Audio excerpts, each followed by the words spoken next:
Stocks, bonds, ETFs, straight out of downtown Chicago. This is Zacks Market Edge. Welcome to Zacks Market Edge, the podcast about investing in your life. I'm your host, Tracey Ryniec, and this week I'm joined by Sheraz Mian, Zacks Director of Research, to discuss a very interesting topic because Sheraz just recently returned from a business trip to India. And I thought it'd be interesting to talk about what's going on over there in the retail side of things, because there's a lot happening in e-commerce, but there's also a lot in like the restaurant chains and things like that.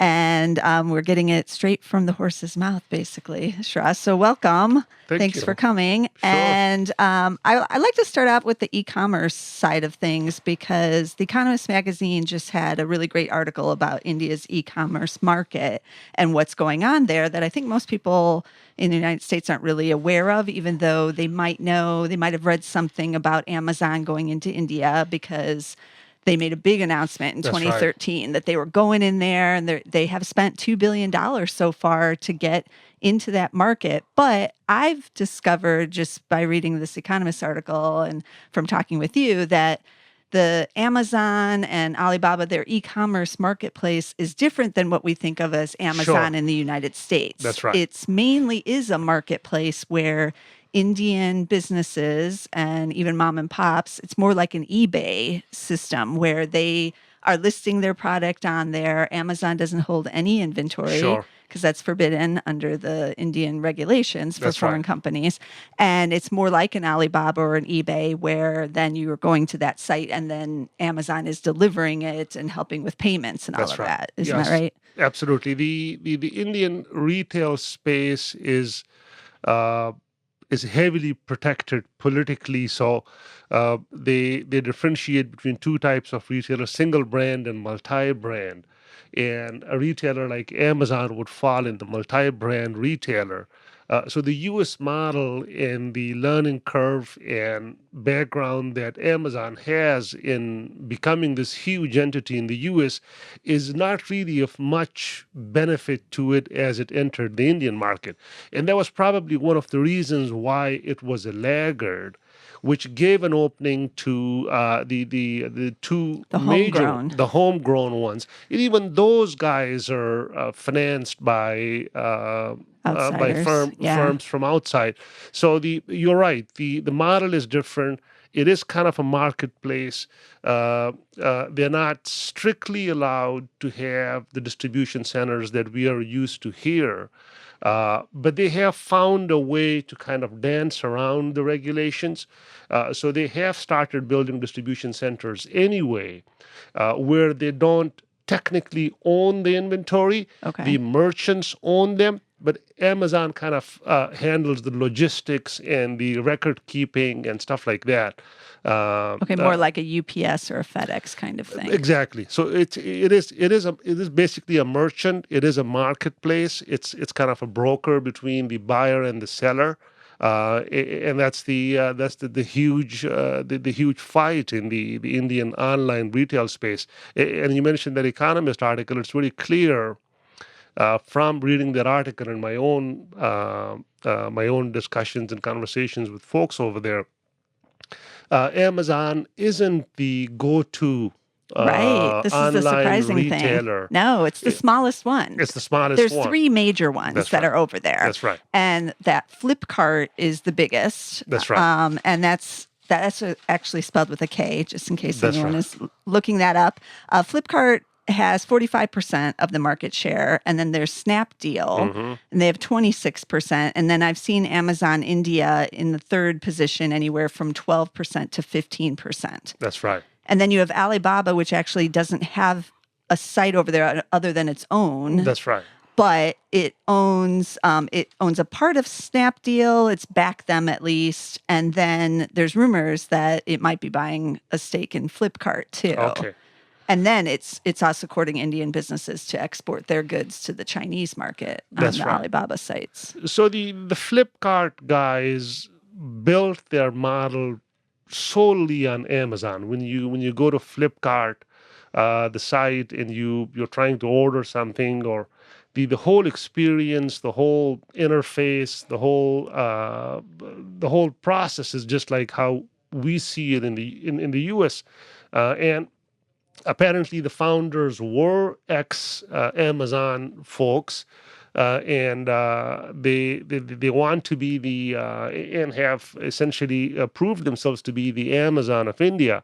But Jeff Bezos has other ideas. Jeff That's Bezos right. says if anyone will be the Amazon of India, it better be Amazon itself. Right. So it's playing a little catch up. So they're pumping those $2 billion into the Indian market, and are trying to gain share. And it's such a huge expanding market for these players, that perhaps you could have multiple big players operating at the same time. Yeah, I saw some of those stats too. Right now, I guess the e-commerce sales, well, for last year, 2015, were about 14 to 15 billion. That's right. And they're expected to jump up to 55 billion by 2018. So That's just a right. couple of years from now, triple the size. And out of all the retail in India, e-commerce is less than 1% right now, That's right. but growing quickly. So that's why Jeff Bezos has said he considers this $1 trillion market, Yeah. possibly for them. For India, retail is a very fragmented, local kind of experience. They don't really have the shopping malls and these big shopping establishments that we are used to here in the States. It's usually local. It's the corner store, and a lot of the buying takes place at that level. So the size of e-commerce is small, but it's perhaps comparable to the formal organized retail in the Western sense. So more likely, the e-commerce slice of the retail business will overtake the formal shopping mall based kind of retailing that we have here in the States. Now, is one of the big barriers, I guess, to the e-commerce actually growing, it has to be in the payment system, right? Because I was reading that most of this it's all cash transactions. That's right. And that's why a lot of them are coming up with these mobile payment systems as a way of trying to facilitate, payment on these deliveries and everything. It seems kind of complicated to me, It's very but complicated. And that's why Amazon doesn't really have the edge in the Indian market as we would expect. they were using gift cards apparently. Like you could load a gift card and use that as a payment system, but that wasn't working very well for them. So yes, that's right. So when you're getting to the final stages of placing the order, you could have a credit card. You could have the company's own digital payment system, or you could pay cash. Right. And you order a shirt, and the delivery person is at the door.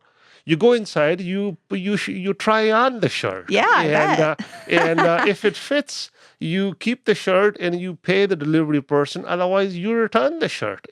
Yeah. That's the expectation of the Indian consumer is, and that's what so Amazon has to kind of comply with that. So the payment is the key hurdle in all of this, on top of the infrastructure issues that we all hear about are prevalent in India. And Alibaba had faced a similar issue in China Right. and come up with kind of a middleman entity that kind of keeps the payments in escrow on behalf of the customer, and releases the funds once the transaction takes place. Yeah, they actually own, they're taking that technology and they've invested in one of the Indian mobile payment plans, the biggest one, I guess. They have about 140 million users so far. And I right. guess they're called Paytm, Paytm. That's right. And they own, I've seen anywhere from 20 to 40% of that payment system. But I did see just recently, with like days ago, Flipkart launched Flipkart Money as their response That's right. to how to get this payment system. And now there's a lot of rumors that Amazon will basically be launching its own payment system by the second quarter. So within basically a month or two. That's right. But they might have to be buying out other technology. But they have hired apparently someone from Citibank who ran a lot of the banking systems. They've already hired him to run it over there. So it does clearly look like they're going into that direction too. That's right. So Yeah, that's no, the big thing. that's the big thing. When you are driving around in the major Indian cities, you will see these delivery guys on the little scooters with stuff in their backpacks Yeah. or just on the carriers on the bikes, and it's a very ever present scene all over the roads. The Right. roads are This is chaotic. amazing. They're amazing system of The roads are delivery. chaotic as it is in India when you're dodging the animals and Yeah. multiple cars, and you have these scooter guys delivering the merchandise that you ordered. But it's a fascinating part of the retail space right now, and many people think that the Indian online market will be bigger than the US's Yeah. in the not too distant future. Huge hurdles, though. There are Yeah. huge hurdles. The infrastructure, even if they remove some of the regulatory constraints, which will really let these players prosper, the political lobbying of the mom and pop stores is so strong Right. that it's hard to imagine the Indian government letting the retail space completely free for foreign-owned retailers entirely. Right. And But isn't one of the benefits of this kind of marketplace is that the mom and pop, say you're in Mumbai and you're mom and pop and you make pillows or something. That's right. You used to just be able to sell kind of in your neighborhood and maybe you delivered in your neighborhood. But now on like Flipkart, you can actually sell to someone in another city. Of course, they have to figure out the logistics of delivering that That's item. right. But it opens up a much bigger marketplace. Absolutely. So the Amazon initially was waiting for the Indian government to clean up its act and to free up the retail market. But when it realized that Flipkart and Snapdeal and others were effectively establishing themselves in that market, then it started catching up, and the $2 billion announcement and the very aggressive kind of move into that. So it is at present developing along the marketplace line, which co-opts the mom and pops and the established players with the online digital technology. Yeah, I read somewhere that both Alibaba and I guess this Flipkart Money are actually giving out like small loans. That's and right. through Snapdeal, you can get up to like a $37,000 loan for these small businesses because the key is to lure in the business to your platform. That's right. And that's where they're going to make the That's money. the key competitive advantage for all three sides when they brag about their market standing and positioning. They say how many merchants Yeah. are available on their side. And all three have established the ability to lend to those merchants. So yes, they have at the back end with the Reserve Bank of India, they have created systems where they could approve loans up to certain amounts. Small loans. Pretty small loans, yeah, pretty easily. Now, with these three as being the main players over the last, say, 2 to 3 years, it sounds like there's no entry. No one else will be able to get in there and actually, create the brand awareness and the money and all of that required to keep this kind of business going because none of them are profitable in India so far. That's right. Yeah, they're not. So it sounds like once you get your foot in the door, you got your foot in the door. Nobody right. else is shutting the door on everybody else. That's right. Yeah, no, it's a big market, but it's not that big that you could have more than three players. Okay. Perhaps even of these three, perhaps there They'll are be way too splitting many. it. That's Yeah. right. So Yeah. it's you need to have perhaps one player capture enough of the market, which makes it profitable for them to create the scale economies and to create the distribution system and the logistics to then produce the efficiencies that we see here in the States. So Right. it's a raisin thin margin business to begin with. And when you have three players literally firing at each other, that makes it even brutal. And that's what's happening in the Indian market. None of these guys are profitable. Right. I did want to mention, because you were kind of bringing up the logistics of it, because there are huge logistical issues there, because even in the major cities, the streets aren't marked. Sometimes the houses aren't marked. People know, like, go to the one with the yellow door, That's and right. things like that create a whole big issue. But there was also, they've always figured out ways to get around it. If anyone is really interested in knowing like how the delivery system works in India, I really recommend this good movie from 2014. It's called The Lunchbox. I think you can get it on Netflix now. And it's about a housewife who prepares her lunches. And this happens all over Mumbai and various other Indian cities right. too. They make the lunch, and it's in this like kind of metal tin. And then that keeps it warm or cold or whatever That's it needs right. to be. And then these delivery guys called Dabbawalas, I guess? Dabbawalas. Come and pick it up. And in Mumbai alone, I guess there's 5,000 of them. And they pick it up at the designated time. And then they take trains and bike rides. And they go to these office complexes and they deliver the lunch every day. And they're almost never, they That's never are late. And this has been going on for like decades. Oh, yeah.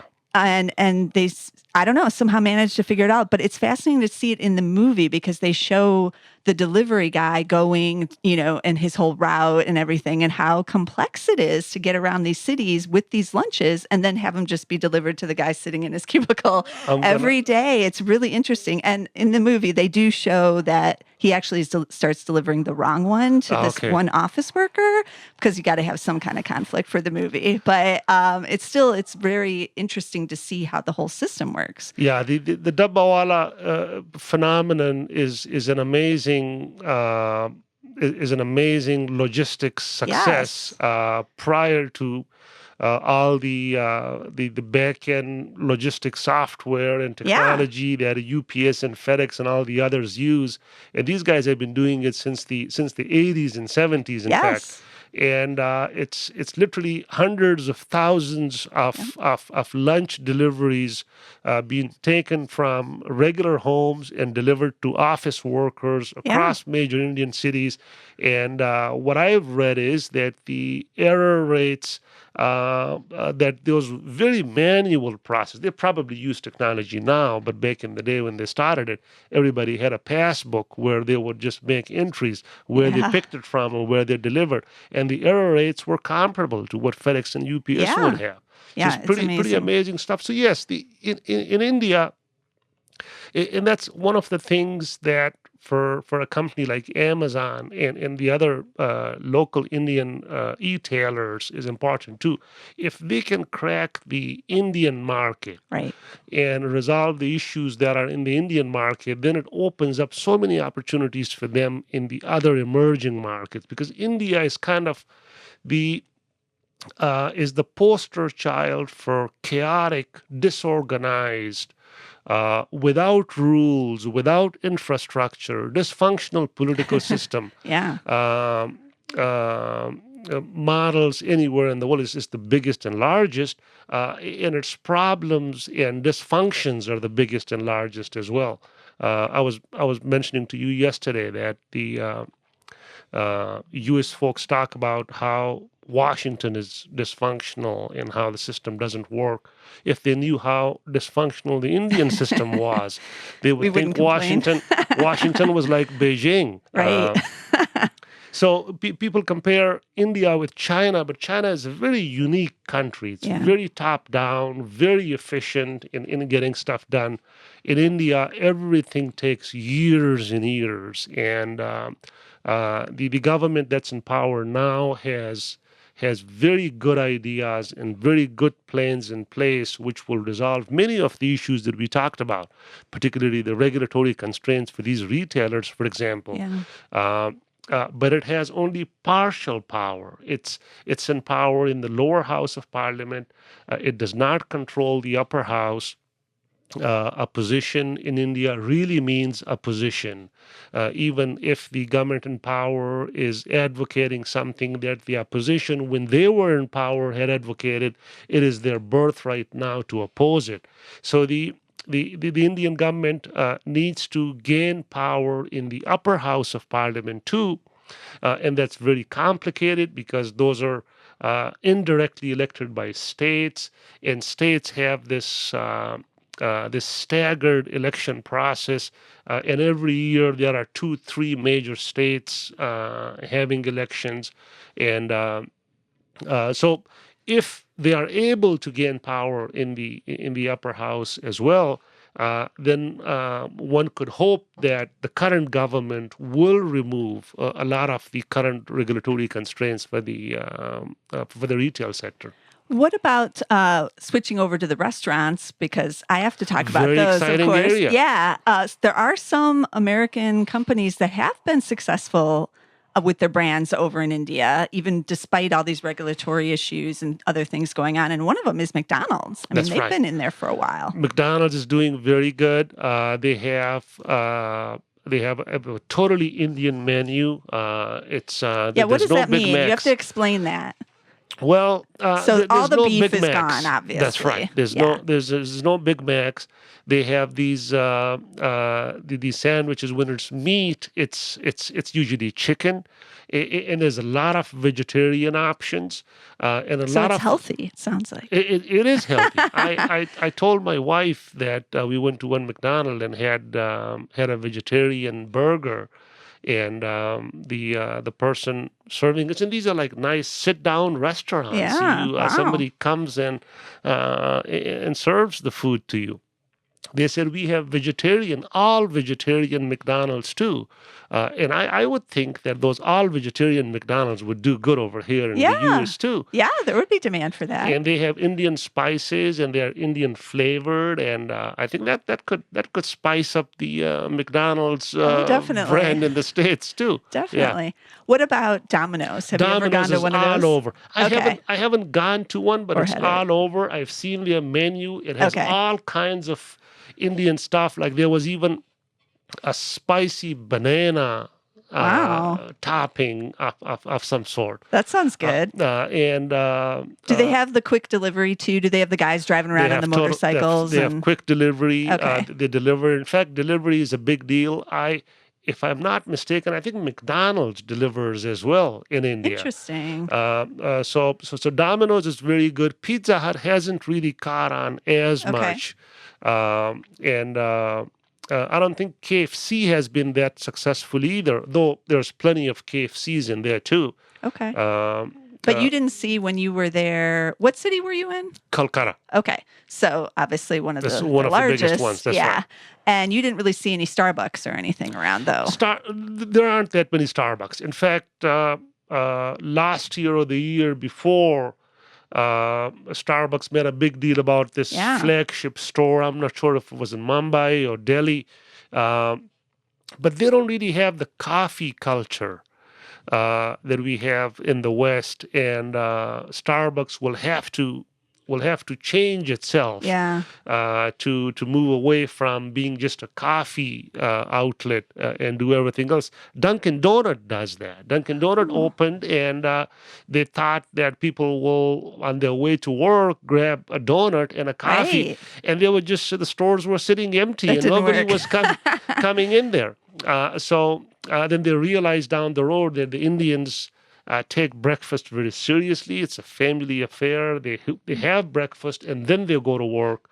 So they started having burgers and sandwiches. So Dunkin' Donuts, I believe, is called Dunkin's Donuts and Others, or something like else. Okay. So they kept the name, but they kind of added to it to tell you that other stuff is there. It's basically a burger chain, and people will order a donut, but it's kind of like a dessert after the burger they have. It's not really a donut shop. In fact, there was an interview of the franchise company's owner. He said that the Indians thought Dunkin' Donut was a pastry shop. Yeah. And, well, it kind of is. Really? Kind of is, yeah. but the coffee is not a big deal in India. Right. And donuts are sweet, so India has a ton of its own sweets. Right. So what do they need that for? Exactly. So they added burgers to it, and now the chain is thriving in India. Interesting. Well, it just goes to tell you, you got to innovate. That's right. And that's kind of what we're seeing with Amazon and Alibaba and these other companies in there on the e-commerce side. That's right. It'll be interesting to watch and see who comes out ahead, or if several of them come out ahead. It sounds like there's room for That's right. many competitors there. Even on the single brand outlets in the regular brick and mortar space, there's a lot more freedom to them to open and expand in India, and a lot of the Western companies have benefited from that, like Nike and I believe Apple as well. But the regulatory constraint even there is that they have to have 30% of local sourcing for the merchandise. That'll be in Interesting. the inventory, and a lot of the big retailers like IKEA wanted to open, Yeah. but IKEA can't produce 30% of its inventory in India. Yeah. So it's struggling. It wants to expand in India, but it hasn't really done that. A lot of the single brand retail in the traditional brick and mortar space has primarily been in apparel and shoes and in those kind of categories. Okay. It's something to keep watch. That's right. And the next time you go back over there, we'll have you on again to talk some more, because I think it's really, good to have people who've been on the ground and eating at these places and seeing what's going on. That's right. Yeah. I'll have to make a trip over there sometime.